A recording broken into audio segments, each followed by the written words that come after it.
Greetings to everybody. Welcome to another Q&A meeting where we will discuss the Buddhist practices of charity, morality, and meditation. Everyone is welcome to join. If you have any questions, please send them in now, one at a time. Please be precise and be brief. And if this is your first time, please let me know where you come from. Also, please let me know how's the audio and video. Is it okay? Are they okay? I shall start reading your questions and comments. Enilam Satu, Ayi Namaskara Thanajan.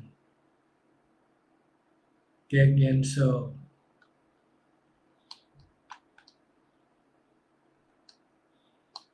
Regards to Thanajan, the audio is well. Thank you. Te Ting Loon. Hello Ajahn. I feel very happy when doing dana for monks. Why does that happen? That's because it's your preference. It's the type of dana you give. Depends on what you prefer, who you prefer to give to. So when you have given to the persons or people that you wanted, then you feel happy.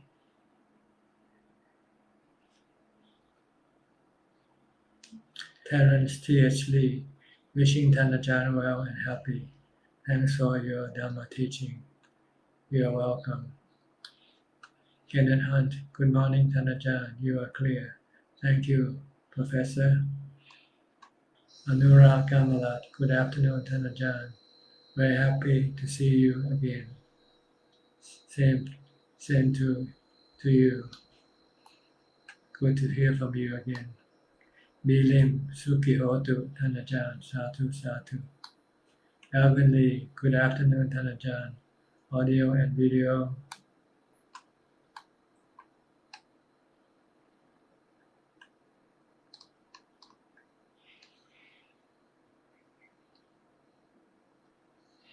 Audio and video are good. Thank you. Methani Wong Payak Kayotin. Namaskar Thanajan. With respect. Thank you. Alvin Lee, Satu. Anurag Kanmalat, audio video are good and clear. Thank you. Eli Hassan, good day Thanajan. Video and audio okay. Thank you. Tommy Chai Songkang, audio is good. Namaskar from California. One Lao Buddha, Langsi. Thank you. Champa Yamchen, good afternoon. Good afternoon to you, Champa.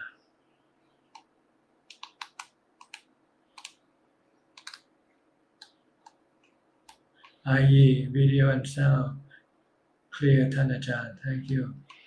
Sunny Lim, good day Ajahn, Suchart, and many thanks for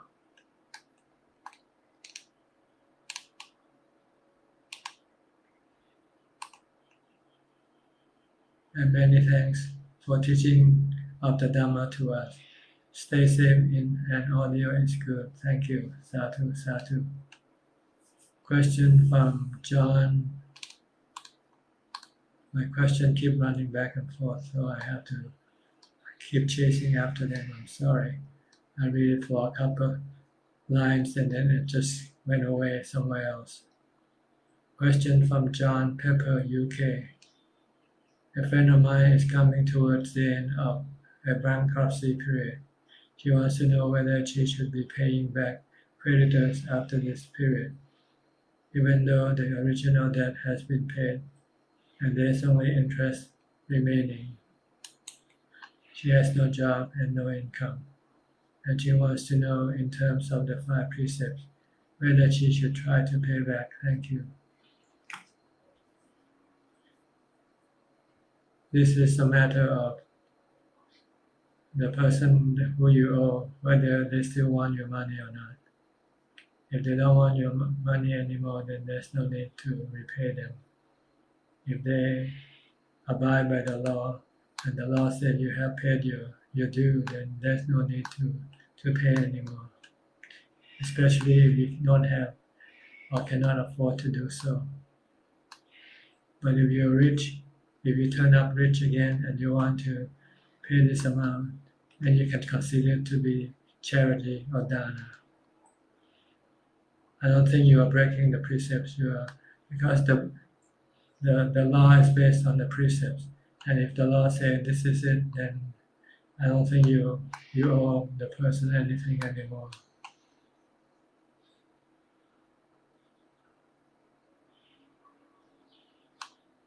So I wouldn't worry about it. Yeah. But if you want to be charitable, and if you can afford to pay the creditors, then go ahead. But according to the law, you already paid your due by declaring yourself bankrupt. Kwan Patum Napa, Satu Satu. Joyce Ho, Satu Satu. Punami Tan, Good Day Pante. Patarapon Bosuk, Satu Satu. How's Leo? Has he gone back to Spain yet, or is he still in Thailand? Susan Tan, Satu Satu. Jenny Chu, good afternoon, Tanajan. Good afternoon to you. Jampa Yang Chen, what does Jiao Kun mean? Is it a title conferred? Thank you. Yes, monks are given what we call honorary title by the royal family or the king, and they are divided into 7 level of honor, just like in the military, where you start from a lieutenant and you go up to a captain and colonel and general, so forth. This is the way the king bestow honor to monks who have done something good for Buddhism. So I just happened to receive one of these honors, so that people can call me Jiao Kun if they like to. But usually forest monks don't really want to have anything to do with these titles, because they are more for the worldly kind of mind.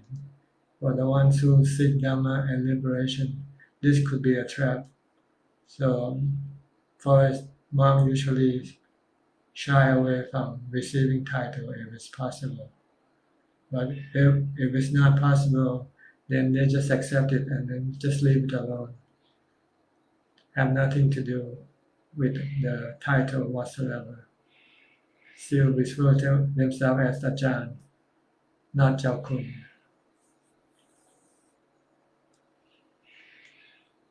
Gayana City, Pante, Satu, Satu. Question from Jim in Penang, Malaysia.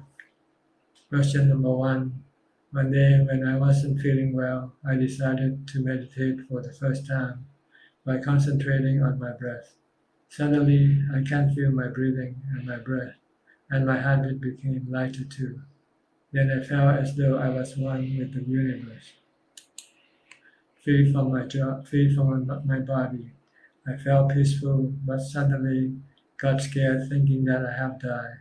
Could Ajahn please comment on my experience? This is the normal experience you will experience when you meditate. Your mind will be temporarily severed from your body, and it will be floating in the mental space where there's just peace, happiness, and equanimity. You shouldn't be afraid. There's nothing that can harm your mind or your body. It's just a temporary separation of the mind and body. This is where meditators seek for refuge, a place where they can become calm, peaceful, and happy, away from the troubles of the world. So try to do this more and more. But the next time you do it, don't wish or desire for this to happen, because it will not happen. It will only happen if if you're mindful of your breathing only, not thinking about the result that you will get. If you keep thinking about the result, you will never get to it. You have to be just mindful of your breathing in and out only. Then eventually you will then experience this experience again. Punamiten Pante, I have a question. If we are told not to feed stray cats and I did, is it bad actions for me? No, it is compassion. It's okay. It's okay. Sometimes people uh, are forgetful of compassion. They just want to uh, enforce the rule. But sometimes you have to think of the compassion side also. But you have to maybe be careful that you don't create problem for other people also. So you have to consider many factors. The cat and the effect that the cat might do to other people also. Pat Choi Chom, Satu Satu. Adi Aha Satu. Mikey LK, greetings Pante from Singapore. I may be visiting you on 10th of July. Hope to see you. See you soon. Sam Fernando. Good day, Ajahn. In Sri Lanka, one of the most celebrated Buddhist events is Katina ceremony. It is said that donating the Katina robe is the most meritorious deed one can do. This is hard to agree with. Living a virtuous life and making dana should be of higher karma deed. What is the correct way to interpret Katina ceremony? Thank you, Ajahn. Katina robes given to monks, so that monks can then make cloth from cloth to and make the cloth into robe. During the time of the Buddha, during the early stage of his dispensation of the Dhamma teaching, robes or cloth were hard to come by. People only gave food to monks, but they don't know that they have to give cloth or robes to monks also. So in the beginning, monks go seek cloth from the cemetery. They go collect cloth that used to wrap around corpse. They take this cloth and then cut them and sew them into robes, and then they dye them. But as there are more monks ordaining, the amount of cloth in the cemetery is not enough. So monks have to sometimes live with just one piece of cloth, one piece of rope, two pieces of rope, and nothing spare to change. Sometimes they ran into rain and the rope got wet, so they have to wear the wet rope. When the Buddha saw the problem with this, the Buddha then told the lay people that once a year they should give robes or cloth for monks, so monks can make robes and replace old robes with new robes. So he said this is very meritorious, very beneficial. What really it means is it was very beneficial at that time because there were not enough robe for monks to wear. So people misinterpret to think that giving robes to Katina is the most meritorious of all actions, which is not true. See, meritorious actions are divided into three levels: charity, morality, and meditation level. The lowest is charity, the middle is morality, and the highest is meditation. So during the time of the Buddha, when there was not enough rope, then giving the katina robe is considered to be very, very meritorious, but only on the charity level, on the lowest level. Keeping the precept is much meritorious than giving robes or doing charity. And practice meditation is more meritorious than keeping the precepts or giving to charity. So this is what people had not been told. They only been told partially, which was true, but not the whole picture. So I hope you understand. Nowadays people just believe blindly without considering the reason behind all these actions. So people are taught that by giving katina robe will give them the highest blessing or merit. But this is not true. They still need to keep the precepts. They still need to practice meditation in order for them to attain to the highest level of achievement of nibbana. I hope this is clear enough. If it's not clear, please send in more questions regarding this matter. Ramsa JW, Namasagan Pajan, Namasagan to you. Chu Jin, good afternoon and my respect to Tanajan. Happy to be in your channel again. I am from Malaysia. Thank you.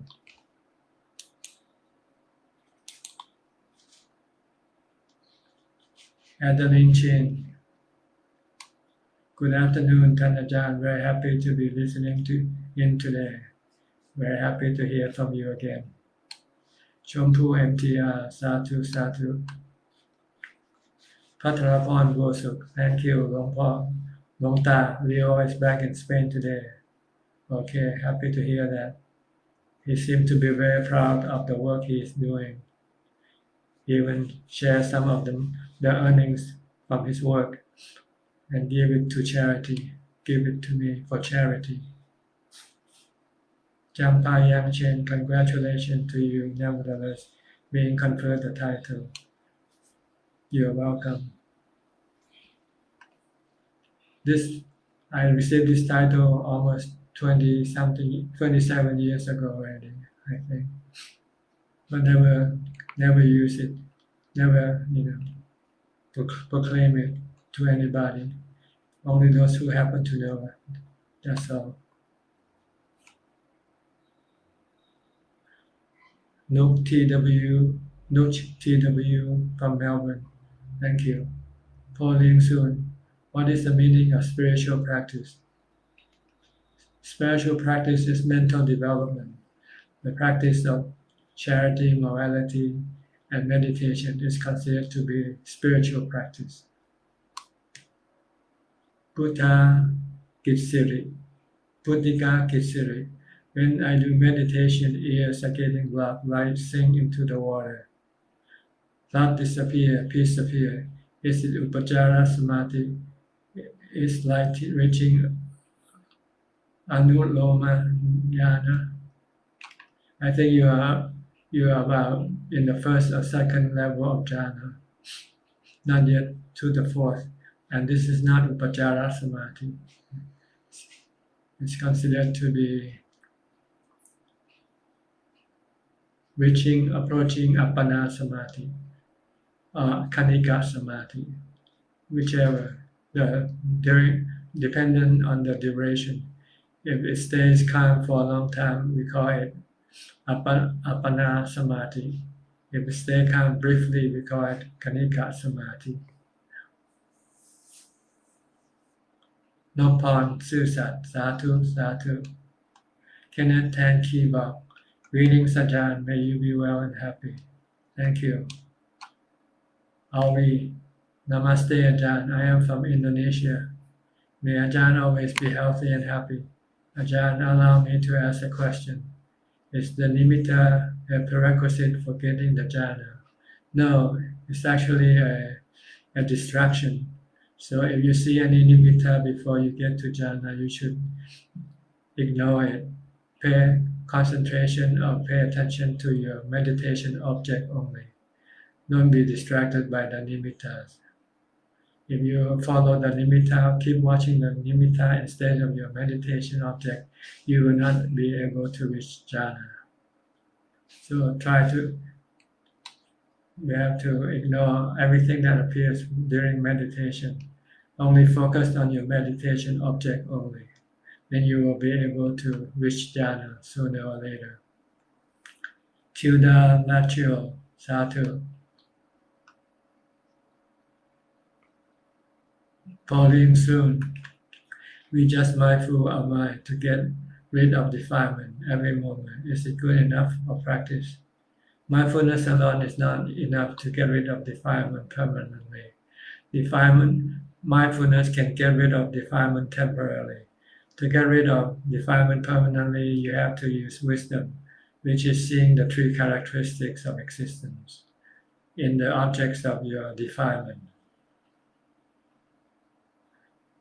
The object that your defilement crave for or desire for or long for are all considered to be temporary, and they can hurt the mind because of their temporary nature, and they are anatta, not under anybody's control.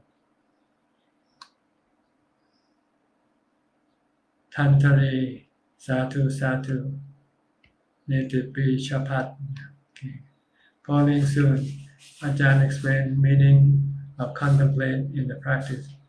Contemplate is to study the nature of the three characteristics of the body, feeling, and mental states. You contemplate on the intemporary nature of your body. The body keeps changing from birth to death. The body from birth it grows up, get old, gets sick, and die. The body is just made up of the four elements. There is no self. There is no you in the body.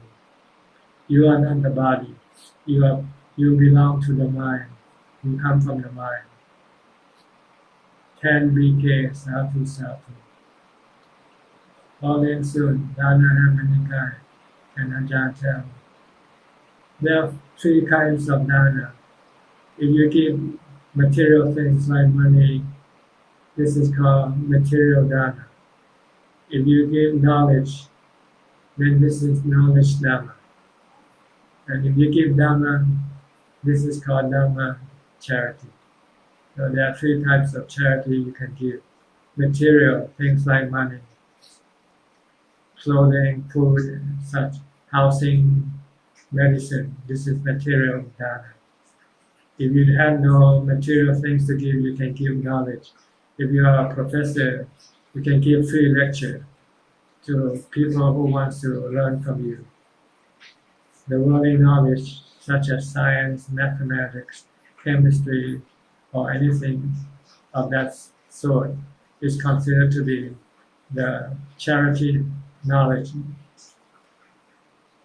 And if you know Dhamma, know the Four Noble Truths, know the three characteristics of existence, if you can teach Dhamma to other people to free them from suffering, then this is called Dhamma charity. Hui Hong Lo, thank you Ajahn, thank you for your teaching. You are welcome. Pachamon Panyosu, Satuka. Raymond NG, Ajahn, sometimes my job requires me to serve alcohol. Is this not Samma Avijja, Ajiva, or Samma Kammanta? It is not Samma Ajiva, but it's not considered to be not Samma Kammanta because you're not yourself drinking the alcohol. If you drink the alcohol, then it's both selling and drinking yourself. If just selling, then it's considered to be not a good profession. But if you're not drinking the alcohol, you're not committing bad karma. You're only doing bad occupation, which help or support people to get drunk.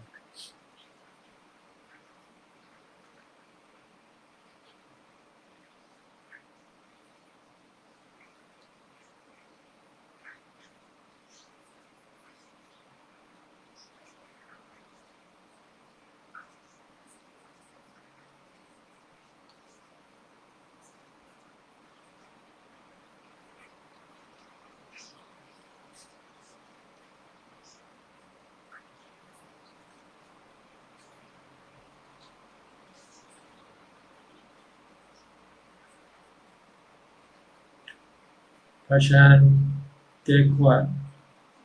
When I am meditative state, lots of thoughts wander in my mind. Also, my throat becomes hot, and I also feel sleepy. Please let me know how to overcome it. The way to overcome it is to keep concentrating on your meditation object and disregard everything that appears during your meditation. Disregard, ignore, don't pay attention to them. Only pay attention to your meditation object.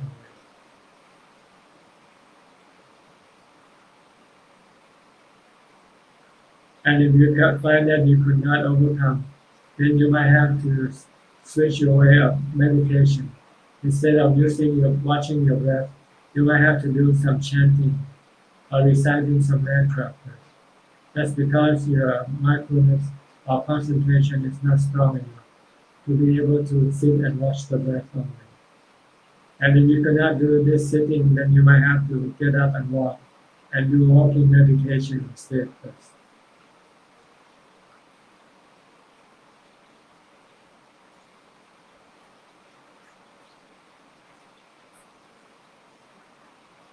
I'm saying, greetings, Ajahn.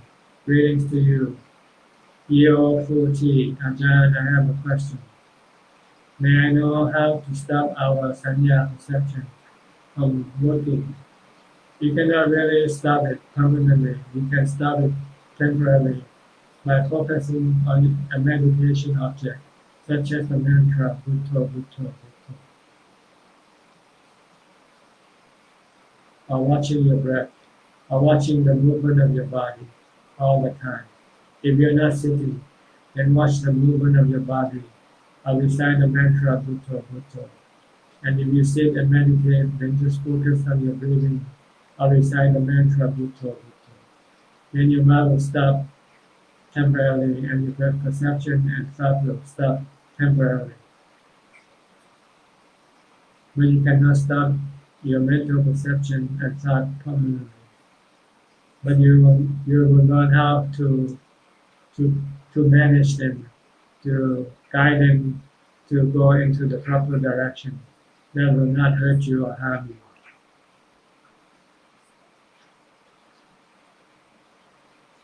For example, I saw someone with tattoo. My mind will be will have some bad impression on it, where I am aware of it. So how to eliminate it from happening totally instead of knowing it only back to mindful? Or is it because of the practices of Dhamma that you can't do anything? That's right. You have to look at it as what we call anatta. It's the work of nature, something that you have to learn to accept. Like lightning and thunder, rain and snow and storm. So when you see something that you don't like, you have to learn to accept them. Because you cannot get rid of them. You have to learn to live with them. So you need to practice a lot of equanimity or mindfulness. If you have strong mindfulness, then you will have strong equanimity to be able to live the things that we see around. Liberty live until is encouraging others to give birth wrong, because every birth creates more dukkha. It's not our business to encourage or to discourage other people to give birth or not to give birth. I think it's up to them. They have to pay the consequence of their own action. You can give them the knowledge. If they seek your advice, then you can tell them birth is suffering, like the Buddha said. Because having been born, you will get old, get sick, and die. You will be separated from the ones you love. You can give them advice, but you should not interfere with their decision. If they don't ask for your advice, then you should keep quiet. Alvin Satu Satu. Terence T.H. Lee. Hi, Ajahn. If a person is down with a serious sickness and he chooses not to seek treatment. Is this wrong? But no, it is not. Not seeking treatment is not considered to be wrong. It's up to the person's decision. Because if you see that no matter how you treat it, one day you're gonna end up dead anyway. So you just don't want to go through the hassle of treatment. Then this is not wrong. It's a personal choice.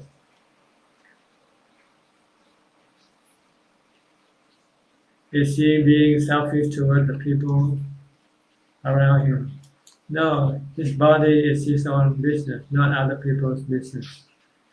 He can do anything with his body as long as he doesn't kill you, doesn't kill the body. If he doesn't want to treat it because he just don't want to go through the hassle, then it's his choice. Is it better for him to seek treatment so that he can continue to practice the Dhamma in his life before he leaves the world? Yes, if he still needs to practice, then it's also up to him. You cannot force him to do anything. It is his body is his own business. It's for him to decide what he wants to do with his body. Unless he seeks for your advice, then you can tell him that it's better to treat the body so that he can use the body to practice the Dhamma. But otherwise, it is his choice, not our choice to make for him. Alvin Lien, Sadhu Sadhu, Supha Barua, Bante, Sadhu Sadhu. Question number 2 from Jim.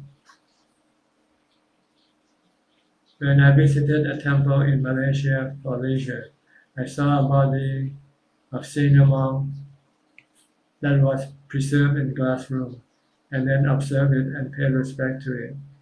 At night when I meditated, I saw the face of that monk appear in front of me.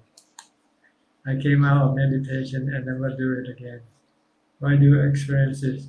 It's your memory. When you see something that have strong impact on your mind, then your mind tend to remember that picture. So when you meditate and your mind becomes not doing anything, then it will naturally go to think of something that has a strong impact on your mind, such as the face of a dead body. It's not harmful to the mind, so don't worry about it. When you meditate, you should concentrate on your breathing or on your mantra. If you see anything, just ignore everything that you see and just keep concentrating on your mantra or on your breathing, whichever one works for you. But this is natural when you do meditation. Sometimes things that you see or experience in the past might come up, but ignore them and just concentrate on your meditation object only. Then everything will be fine. Everything will disappear eventually, and your mind will become calm, peaceful, and empty. So don't be afraid if anything comes up during your meditation. Thinking of it like watching a movie on the screen.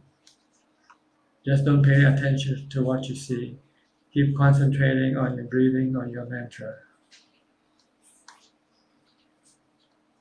I.e. Tanajan, can an indigo know if someone has reached the level of holiness? I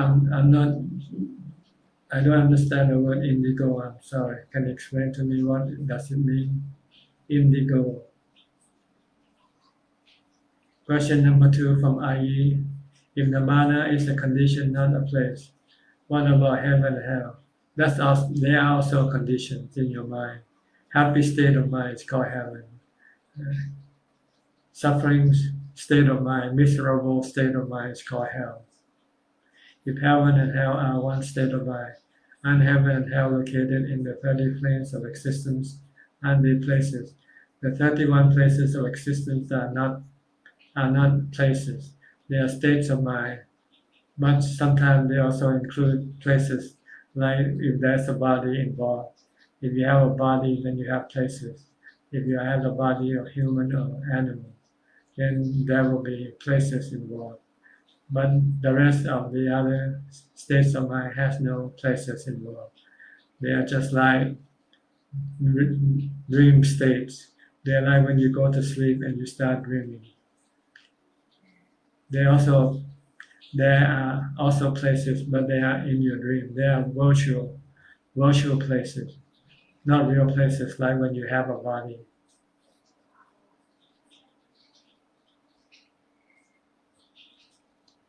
James greeting Ajahn, greetings to you.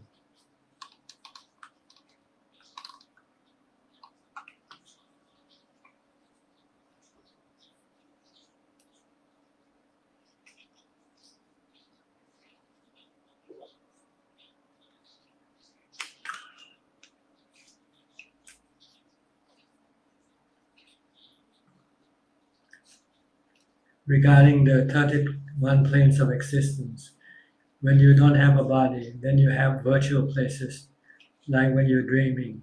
You dream a good dream, going to beautiful places, nice places, or going to bad places.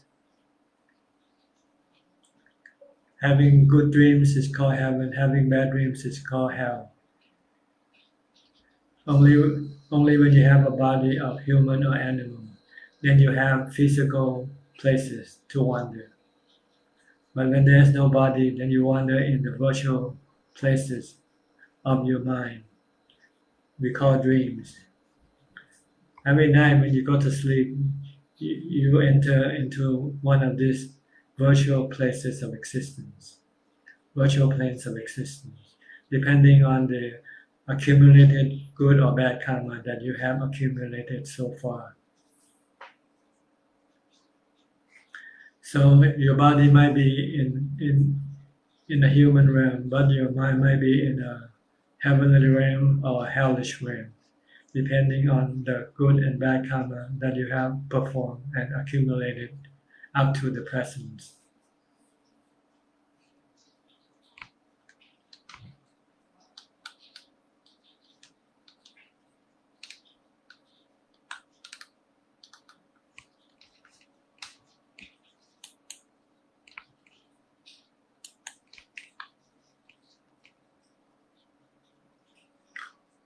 Okay.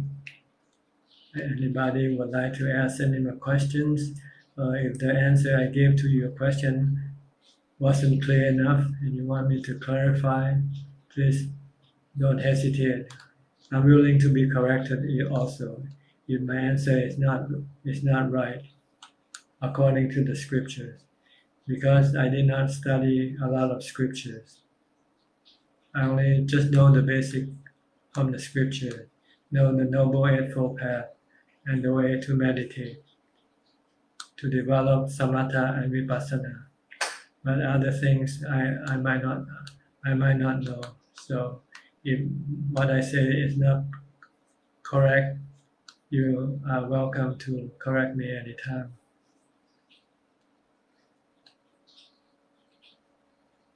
Okay, I an indigo is someone who has sixth sense. Yes, anybody can become enlightened, even a person who has sixth sense. In order to become enlightened, a person has to let go or eliminate the fetters of existence, which there are 10 of them. The first three, to reach the first level called Sotapanna, you have to let go of the first three of the fetters. Nabiti Namasagan Ajahn, Surabaya, Indonesia. Thank you.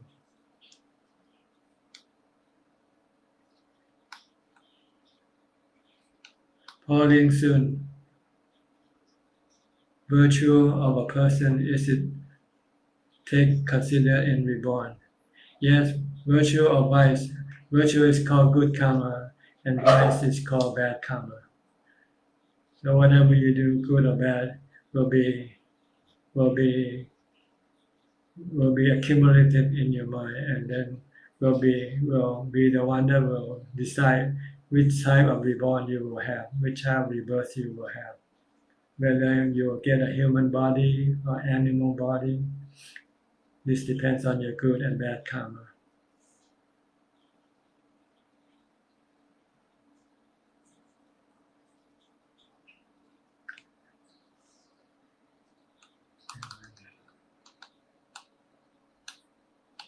We have a little rain just now, so we may have some background noise. Now the rain has stopped. We are entering into the rainy period in Thailand, and next month and the middle of the month, which is the July 14, that will be the starting of the rain's residence for monks. The time when monks have to stay in a monastery for 3 months.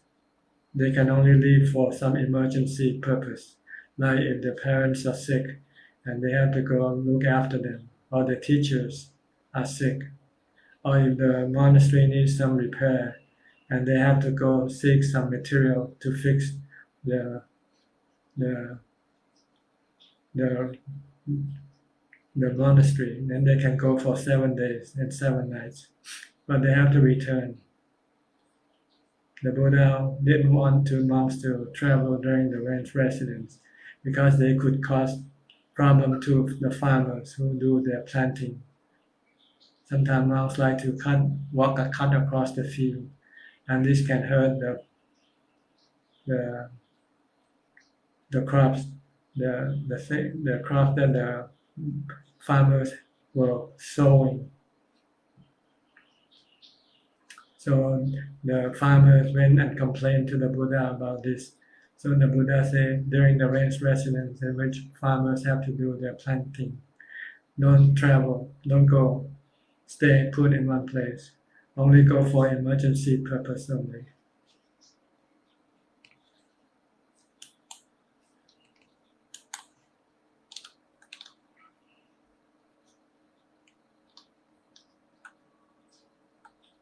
Your hand will be dear Ajahn.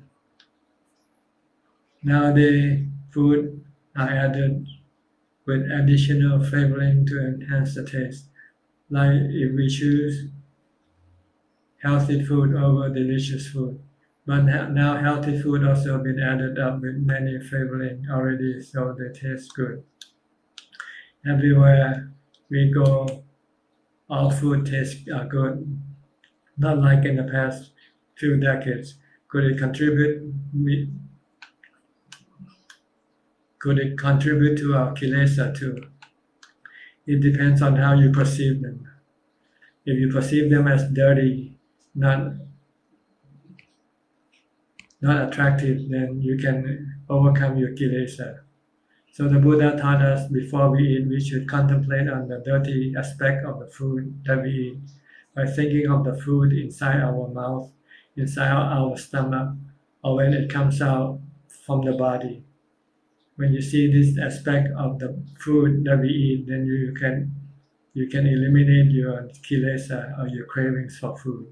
Then you will just eat food for the sake of maintaining the body, not for pleasure. So you have to contemplate on the dirty aspect of the food that we eat, the unattractive aspect of the food that we eat. Think of the food in the mouth being mixed with our saliva and chewed up. If you spit it out, then you would see that it's not attractive to eat at all. So in this way, we will then eat just like we take medicine. Eat for the sake of keeping the body alive. Like we take medicine, we don't care how it tastes like. We just put the medicine and then swallow it in. This is the way how we should eat food. Not to use it as an object of enjoyment, because this will be kilesa. Eat because you have to maintain the body to keep it going. By thinking of the unattractiveness of the food when it enters into the mouth, in the stomach, and comes out of the body.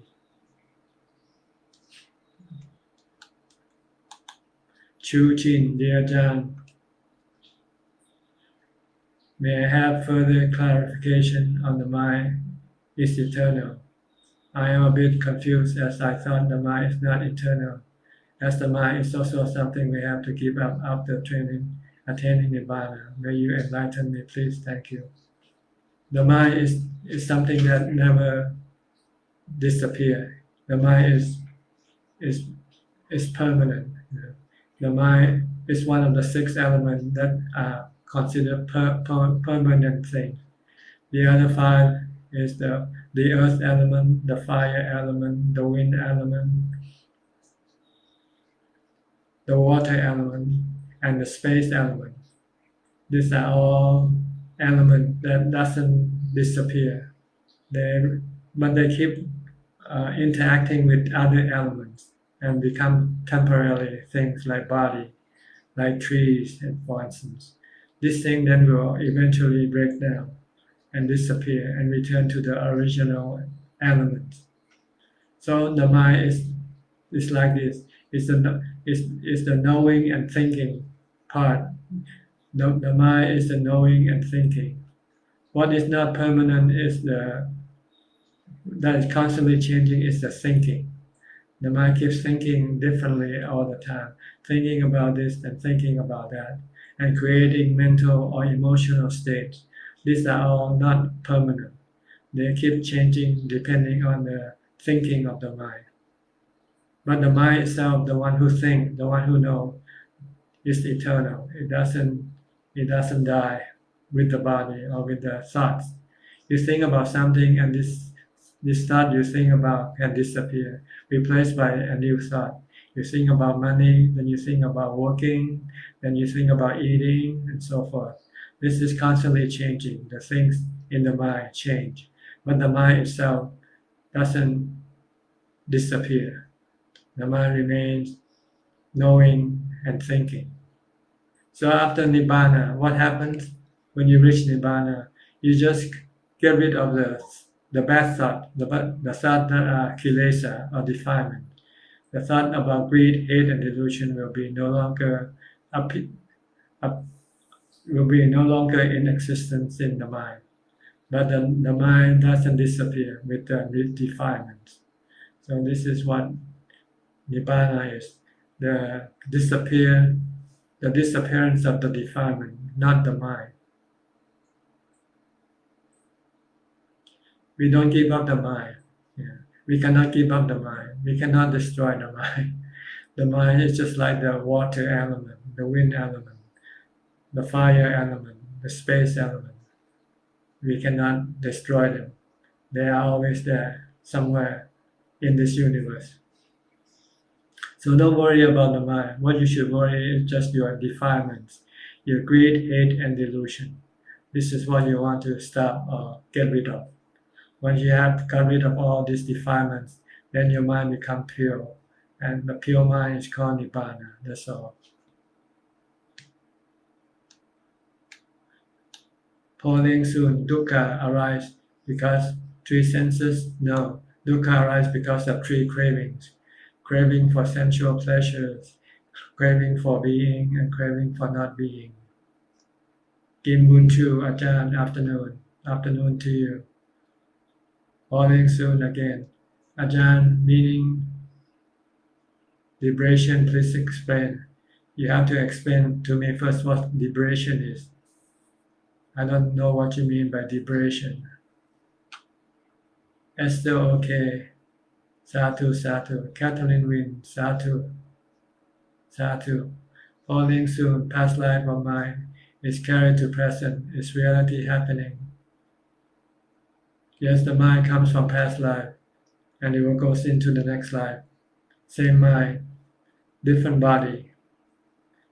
Your body that you have now, you have to lose it at the time of death. Then you take up a new body at the time of rebirth. Keep make sure, Satu, Satu.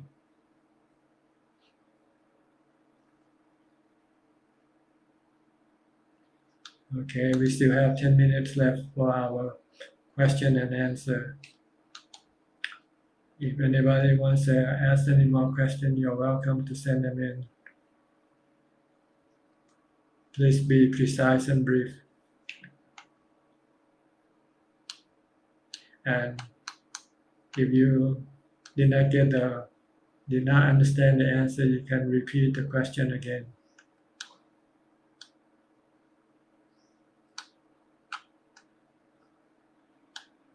Yap to Yap, Namaste Ajahn. A lot of news circulating that in Thailand, marijuana leaves have been legalized. If there are people who donate food containing marijuana leaves to monks, how about that, Ajahn? It's like alcohol. People know that they don't give things like this to monks or anybody they love. They don't put alcohol in food, or put marijuana leaves. So this is something, marijuana are treated like alcohol in Thailand.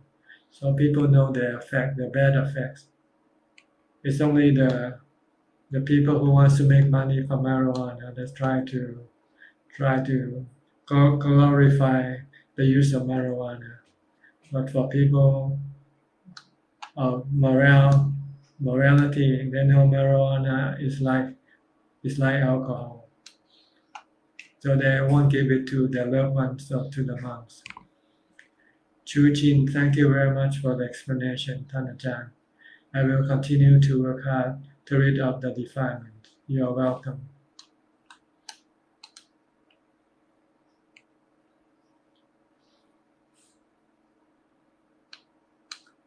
Nowadays, people think of in terms of economic development. So anything that can create jobs and create money, people then wants to support and wants to develop. But they're forgetting that in so doing, sometimes they are degrading their mind, the mental states of mind, to a lower realm of existence, not knowingly. That's why Buddhism can prevent this from happening. The Buddha teaches us not to get involved with narcotics or drugs that can defile the mind, that can cause delusion in the mind.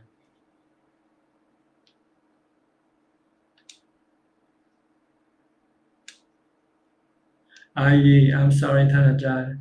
I mean, in question 1, is it possible if we attain enlightenment?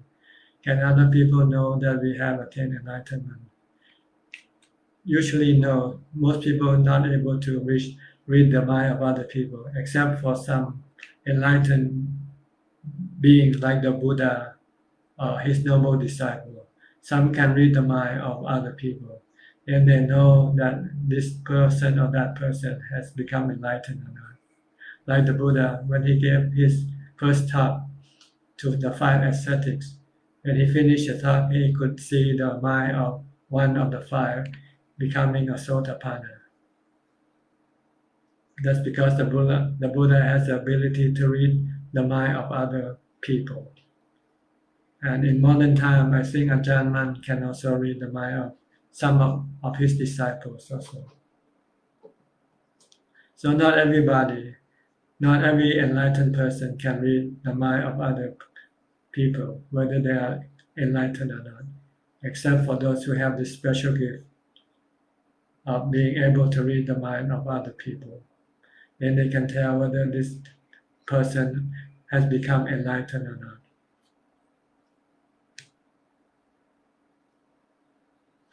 Jimmy Jim, Ajahn, is there any age limit for one to be ordained as a novice monk? Thank you.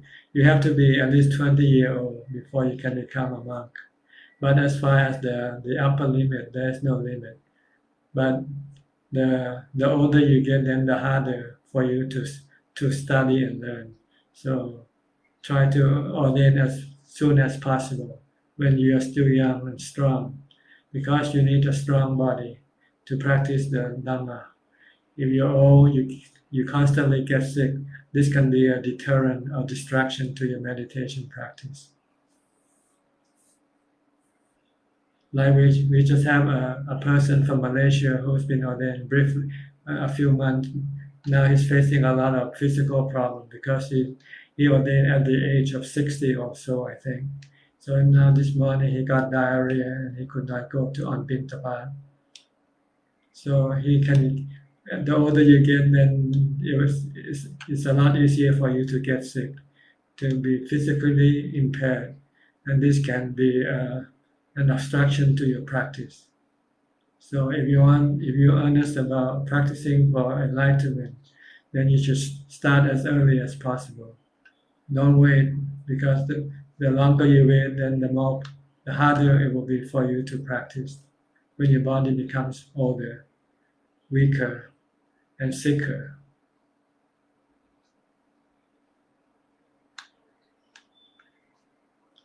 Margaret Supachu, when we serve fruits with seeds among, we have to remove the seeds before we serve. If so, why? Because during the Buddha's time, people think that the fruits are alive, and if you cut up the fruit, then you're killing something that is alive. But they don't know that the fruit might be alive because of the seed can grow, but they don't have no consciousness, they have no awareness. But in order to comply to the popular belief of the time, then the Buddha said then people should remove the seed from the fruit themselves, so that the monk cannot be accused of killing the fruit, the future fruit, by eating the seed. I.e., thank you, Ajahn Namaskara. He made sure in observing the mind, it is mentioned about mind that is supreme. Can Ajahn enlighten us? The supreme mind are the mind of the noble disciples, of Sotapanna, Sakidakami, Anakami, and Arahant. Pauline soon, how to practice purifying our mind by the meditation practice of samatha and vipassana meditation, mindful meditation and insight meditation. This is the way to purify the mind. Sonade, dear Ajahn, if somebody is in coma, brain dead, and only lives due to life support machines, which cost a lot, does it constitute as killing to pull the plug when family is no longer able to pay support? No, it's not considered killing.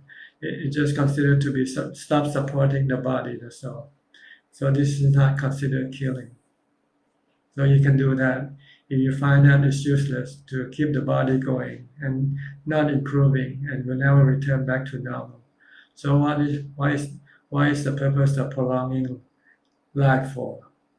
It's only cost money and time on other people and on the person and on the sick person itself. The sick person will have to keep on suffering in that state. So it's better to just terminate the support, the treatment. This is not considered killing.